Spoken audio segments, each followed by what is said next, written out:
So about 2 years ago, yeah, went to a new school. It was fine for the first couple of days, but after a while, just a group of kids started picking on me. It wasn't too bad at first, and then just kept progressively getting worse through the year. And after a while, it was pretty much like bullying. They just wouldn't leave me alone every day. He was new at school, the new kid. He didn't have a lot of friends. He was worried about having friends. And he came home from school very upset because there was a kid picking on him. Right away, we went to the teacher and told her what was going on. And it's so heartbreaking when your kid comes home and they're crying because someone's being mean to them. That's really frustrating as a parent. Evan started getting sick every day and didn't want to go to school. I'd have to take my crying child to school. It was so stressful because I'm just thinking back to how bad he was. And it's still really raw. We finally got to the point where he didn't want to go to school at all. He didn't feel, he was throwing up every day from his anxiety. And so I pulled him out of school to take him to Chicago to get therapy, to help him deal with the stress at school. When we came back from Chicago after being gone for 3 weeks, we sent him back to school. Things were okay for a couple of weeks, but the bullying continued. It got to the point where Evan was scared to be at school. And then he had a child tell him that he should go kill himself. And I immediately pulled him out. I wouldn't let him go back to school at that point. Anybody that interacts with kids on a day-to-day basis, that's scary as all get out. It really is, because you'd like to think that you have a pulse on each and every interaction that kids are having, and you hope that they're positive and that kids are being taught to make good decisions, but we can't control every minute, and in not being able to do that, there's severe and almost fatal consequences that can come of this if we're not taking it seriously enough.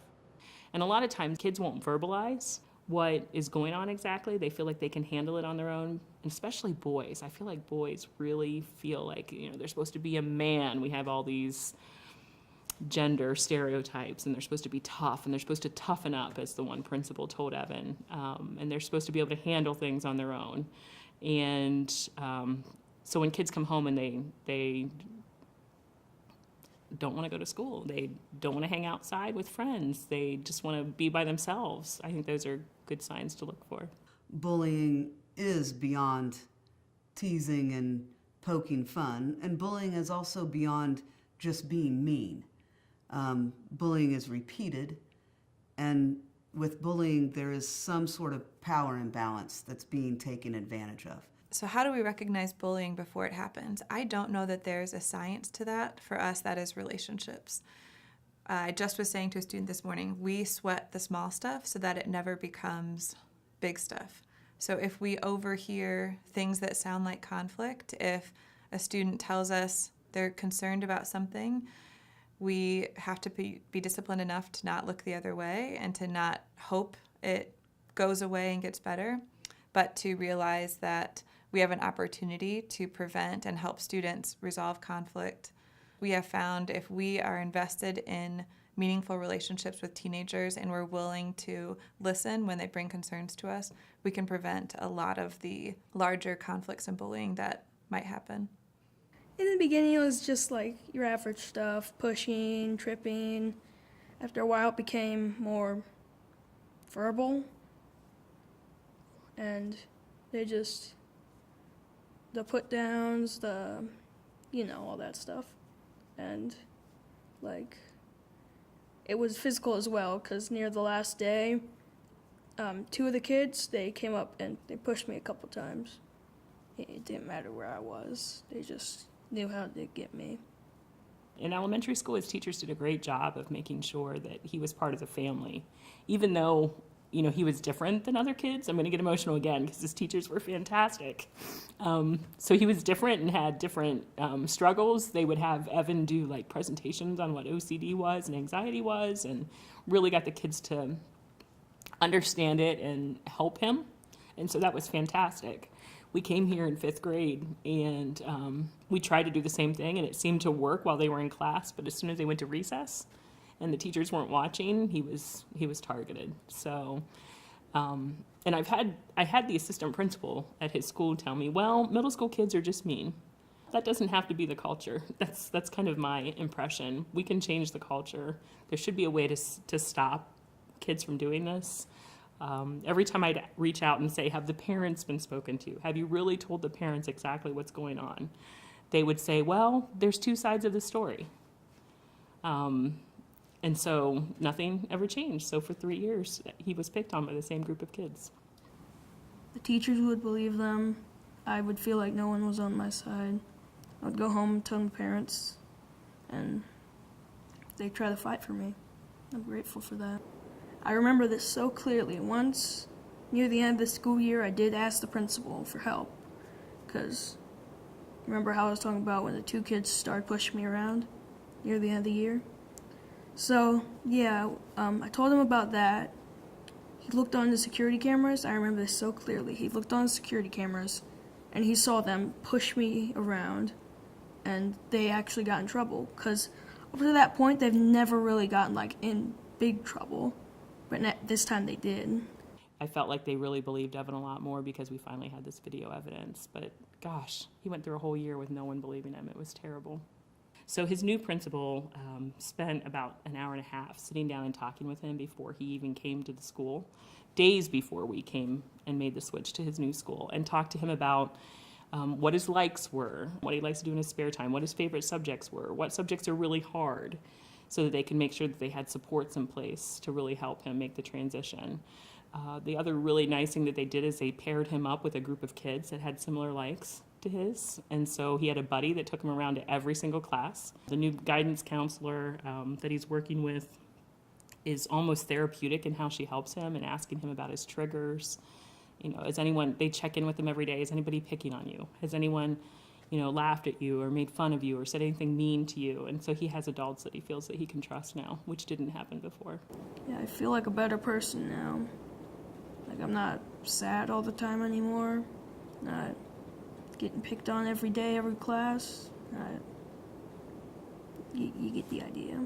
We live in a climate of immediate news, too, so we kind of know what everybody's doing. And that's constantly thrown at us. And in the era of social media, kids constantly know what their peers are doing, and it's constantly thrown at them. And then if you're quick to judge, and then that judgment is quickly passed around, then it almost reinforces harsh judgment instead of reinforcing acceptance. So then you got that powerful role of the bystander, to be the one person who will stand up and say, I don't accept this, this isn't appropriate, and start sprinkling in the good, encouraging words that build up instead of words that tear down. Our efforts have to be doubled down. We have to be attentive to what is happening within the relationships of our students, both in person, here at school, once they leave school's campus, and then also online. It's unfortunate how potentially widespread it can be, but that's where we're at right now.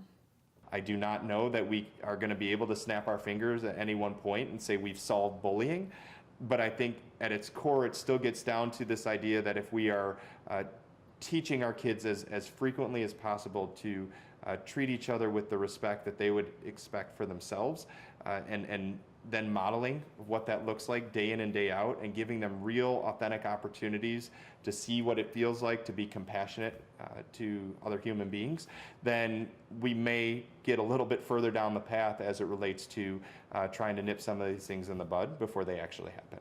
Fostering empathy among youth could be a very powerful tool for the health of our society.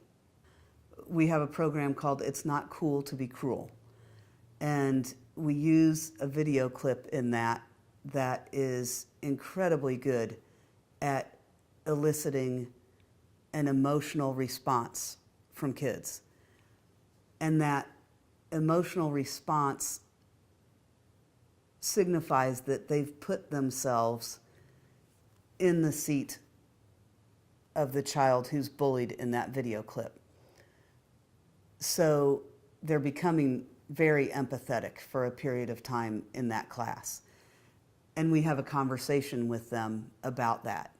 And we have a conversation about healthy ways to deal with emotional responses to situations and unhealthy ways to deal with the emotions that you feel. I definitely think that a lot of it starts at home. So I think we need to teach our kids just accept and care for others, just to have decency. I know it's hard. I've been an educator, so I know it's hard. But when a kid comes to you, you just have to believe them and you have to protect them and they have to feel safe. And when a kid doesn't feel safe, then you got to do whatever you can do to make it be safe for them. I don't know what the answers are. I wish I did. But, you know, Evan just said he felt like all the adults let him down. So you just can't let kids down. I remember one thing my therapist said.